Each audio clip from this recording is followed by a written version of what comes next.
Imagine a version of the Oscars where Park Chan-wook is a familiar face.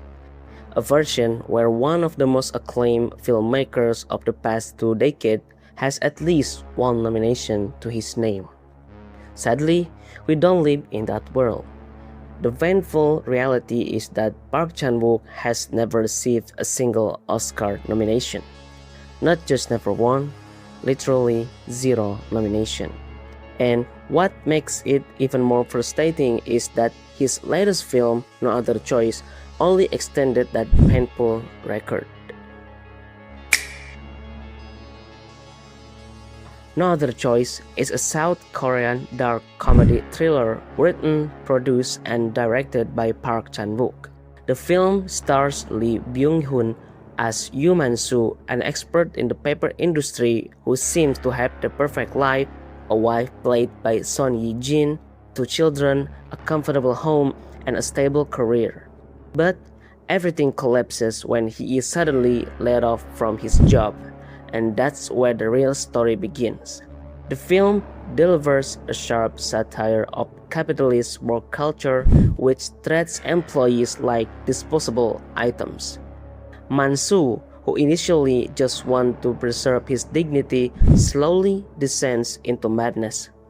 He starts planning ridiculous schemes, get involved in violence, and eventually dark secrets begin to surface one by one. What makes this film so compelling is Park Chan-wook's unmistakable style. The transition between scenes feels unique and strange yet refreshing. The production design is stunning, with every corner of a room feeling alive and meaningful. He also uses long, absurd visual metaphors and effortlessly jumps from funny scenes to tense, chilling ones. A warm family atmosphere can turn brutal in an instant, and that's what makes the film feel alive and unpredictable. Critically, No Other Choice was warmly received. A review from Inverse praised Son Ye-jin as the film's best surprise, noting that she handles comedy and drama with equal agility. Many critics said Park Chan-wook had once again proven himself as one of South Korea's boldest directors. On paper, No Other Choice had everything the Academy typically likes. It is a socially relevant thriller about unemployment and economic pressure. It blends genre, dark comedy, family drama, and biting satire. The lead performance is very strong, with Lee Byung-hun slowly and terrifyingly portraying a man's descent into madness. And equally important, the film carries heavy thematic weight about the battle between pride and insanity. So, it's no surprise that before the nominations were announced, the film was seen as a strong contender.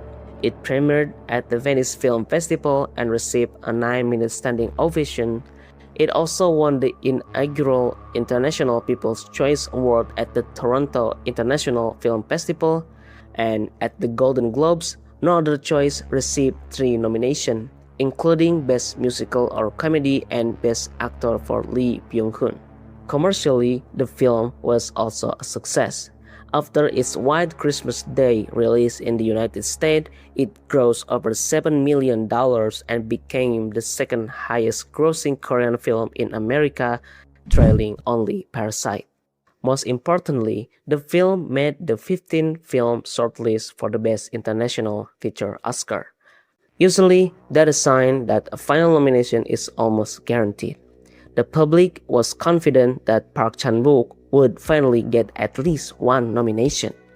But when the nomination for the 98th Academy Award were announced, No Other Choice was nowhere to be found. Not just in the international feature category, but in any category. 0 nomination. The reaction from the public and critic was overwhelmingly loud. Some wrote in disbelief that it's just wild to me, it is easily one of the best films of the year. Another was even blunter. In a fair world, it would win Best Picture. In this insane timeline, it is completely snubbed. Even critics who felt the film wasn't as strong as Park's earlier work admitted that 0 nomination was something hard to accept. So, what actually happened? Why could a film with so much momentum end up with nothing? To answer that, we have to look at several factors at once, because there's no single cause. The first and most obvious factor is the incredibly tough competition that year. The Best International Feature category was filled with other very strong films. For example, there was The Secret Agent from Brazil, a political thriller about the military dictatorship that had already won Best Director and Best Actor at the Cannes Film Festival. Then there was Sentimental Value from Norway, a family drama by Joachim Trier that swept the European Film Awards with 5 wins. There was also It Was Just an Accident from Iran, a Palme d'Or winner directed by a filmmaker who was actually imprisoned by his own government, giving the film enormous political and humanitarian weight. And as the final surprise, there was The Voice of Hind Rajab, a docudrama about young Palestinian girl killed in Gaza. This film was backed by executive producers like Spike Lee, Brad Pitt, and Joaquin Phoenix, so its campaign surged late in the season. In such a tight race, no spot was safe. Even a great film could be pushed out. The second factor is, let's talk about, but just as important, the distributor issue. No other choice was distributed in the United States by Neon, the same company behind Parasite's success. But this year, Neon held the rights to not 1 or 2, but 4 of the 5 films that ended up nominated in the International Feature category. This was the first time a single distributor had nearly swept an entire Oscar category. The problem is that campaign resources like advertising budget, special screening for Academy members, and talent travel had to be split. Actors and directors from Neon's film had to compete for attention and time. Even Wagner Moura, the star of The Secret Agent, openly said, "When they acquired all these films, I was like, how is this going to work?" And indeed, it's very likely that resources were focused on the films seen as having a better chance to win, while no other choice became a strategic casualty. The third factor is more aesthetic and goes to the heart of how the Academy works. Historically, the Academy tends to prepare film with tight, clean, easy to digest narratives. Unfortunately, no other choice is the opposite. Park Chan-wook's experimental style makes the narrative feel fluid, unpredictable, and hard to pin down. The tone shifts dramatically between funny and terrifying. The transition and sound design are often considered strange or even too campy for some viewers. This is the film's strength, but also its weakness in the eyes of the mostly conservative Oscar voters. As one critic put it, this film was simply too weird for the top tier of Oscar nomination. The Academy is more comfortable with foreign films that feel like Oscar movies, such drama, serious, and easy to categorize. Park's work, absurd, full of ironic, violence, and dark humor, often doesn't fit into that box. The fourth factor is non-creative and a bit controversial. Park Chan-wook's own status in Hollywood, he was expelled from the Writers Guild of America due to a dispute over strike rules during the 2023 walkout. At the time, he was working on the HBO miniseries The Sympathizer. Park argued that his scripts were completed before the strike began, but the WGA disagreed. Many WGA members are also Oscar voters, although there is no direct evidence this affected the voting. In the real world of Hollywood campaigning, things like this can influence a director's popularity, especially in casual conversation among industry members.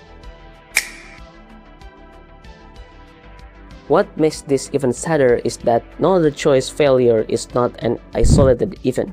It's part of a long pattern that has lasted nearly 2 decades. Oldboy, which changed the face of action cinema worldwide, was ignored. The Handmaiden, with its stunning twist and complex eroticism, also got 0 nomination. Decision to Leave, which won Best Director at Cannes and was widely believed to be Park Chan-wook's breakthrough moment at the Oscar, also came home empty-handed. Then came Parasite in 2019, sweeping for Oscar including Best Picture. At that time, Korean film fans felt a huge door had finally opened. If anyone was most deserving to follow in Bong Joon-ho's footsteps, almost everyone agreed it was Park Chan-wook. But 6 years later, that door seems to have closed again. Even when this year's Oscar made history as the most geographically inclusive ever, with at least one non-English film appearing in every single category and 4 acting nominations going to non-English performance, Park Chan-wook still didn't get a spot. To keep this discussion fair, we should also listen to slightly different voices. A small number of critics argue that No Other Choice is actually not Park Chan-wook's best work. Some felt certain parts dragged on, and the violence metaphors weren't as strong as Oldboy or The Handmaiden. Others noted that although Son Ye-jin gave a fantastic performance, she didn't have enough screen time because the narrative was so focused on Lee Byung-hun. And for some viewers, the ending felt a little too tidy compared to the psychological chaos built up throughout the film. But it's important to say this clearly.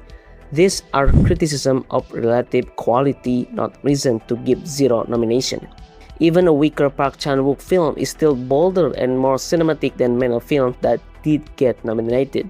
So, when a film of this caliber makes the 15 film shortlist, gets a standing ovation in Venice, wins in Toronto, received 3 Golden Globe nominations, performs well at the US box office, and is praised by international critics, yet still comes home with nothing. And that is no longer just a typical snub. This is a sign that something is wrong with how Academy feels, select, and honors international films that don't fit the same formula. Over a 34-year career, Park Chan-wook has had an enormous influence on world cinema. He is respected by fellow directors, adored by cinephiles, and his work continues to be studied in film school. But the Oscars remain an unbreakable wall for him. This is not Park Chan-wook's failure. It is the failure of an award system that claims to represent world cinema but is still often blind to courage, experimentation, and uniqueness. Will Park Chan-wook ever get the recognition he deserves from the Oscars? Maybe someday, but for now, film fans around the world, including in Indonesia, can only ask, what more does he have to do? Because if a film as masterful as No Other Choice is still considered not enough, then what standards must be met? Until there is change in how the Academy operates in screening system, how members access international cinema and campaign strategies, this pattern will likely continue. And we will keep watching great directors like Park Chan-wook stand outside the Oscar gate, knocking endlessly while the door remains closed.